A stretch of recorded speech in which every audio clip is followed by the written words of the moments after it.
Hey guys, Jacqueline Fernandez here at the Alert Center. Thank you so much for joining me this morning. We are here a bit early chatting about some breaking news. We wanted to first alert 6U to Council Bluffs native Josh Dix committing to Clayton. So he is going to be a Blue Jay. He is coming home. And thankfully, we have one of the experts joining us today. This is First Alert 6, Clayton Collier, our sports director. He's joining us live now as we speak to discuss this in a little bit more depth. Clayton, thank you so much for joining us this morning here at the Alert Center. Hey, Jacqueline. Yeah, big day for Clayton. Greg McDermott talked about right after the loss to Auburn around the 32 that they needed to get to work and reload this team. They were losing Stephen Ashworth, Jemiah Neal, Ryan Kalkbrenner.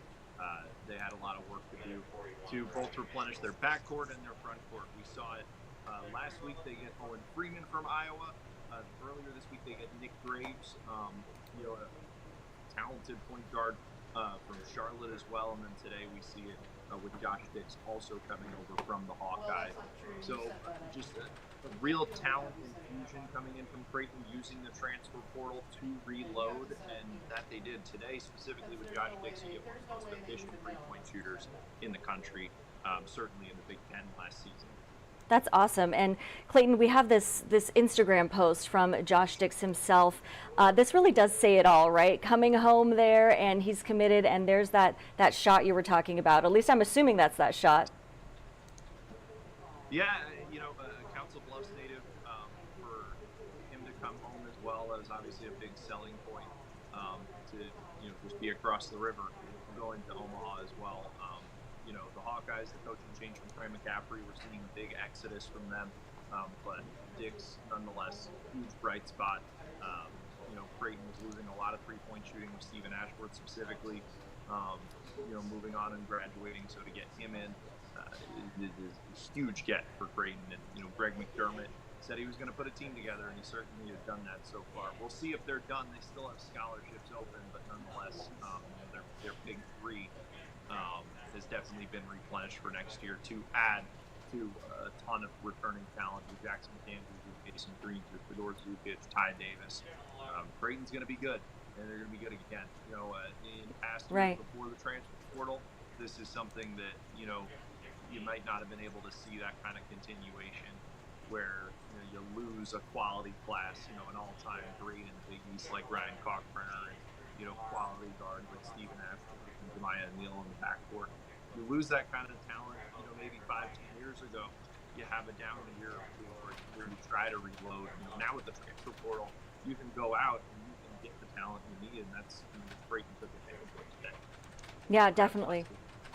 So how does this look in going forward? I mean, right now it sounds like it's kind of speculation. We're excited to get these new guys on the team, but how does team building work in this regard?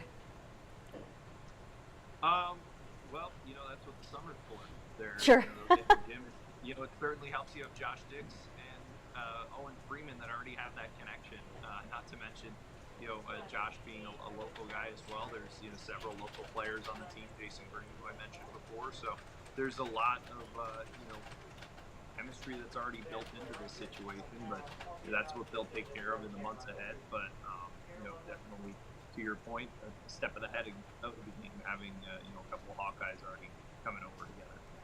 Wonderful. All right, Clayton. Well, thank you so much for your time. Is there anything else you wanted to add, or does this pretty much cover this breaking news for us this morning? I'd say it covers it for now. We'll have plenty more coming up at 5, 6:30, and 10 throughout the day in sports. All right, wonderful. Well, thank you so much for your time this morning. Really appreciate it, and we'll see you tonight. All right, thanks, Jacqueline. Of course. Thank you. All right, so if you are just joining us on First Alert 6 here at the Alert Center, we were just discussing a First Alert 6 breaking news sports update for you. Council Bluffs native Josh Dix commits to Clayton, and thankfully, instead of me kind of fumbling my way through, we did have our sports director, Clayton Collier, discuss this with us live. In the meantime, again, here's that Instagram post from Josh Dix himself. This kind of says it all. Committed to the Blue Jays. He is coming home. And on the right side of the screen here, you can see some of those comments. One comment says, yes, congrats, Josh. Another big time hometown hero. Go be great, JD, with 2 red hearts. So that kind of Says it all for you right there. Now, before we go, just kind of want to take a live look outside for you from our Blackstone camera.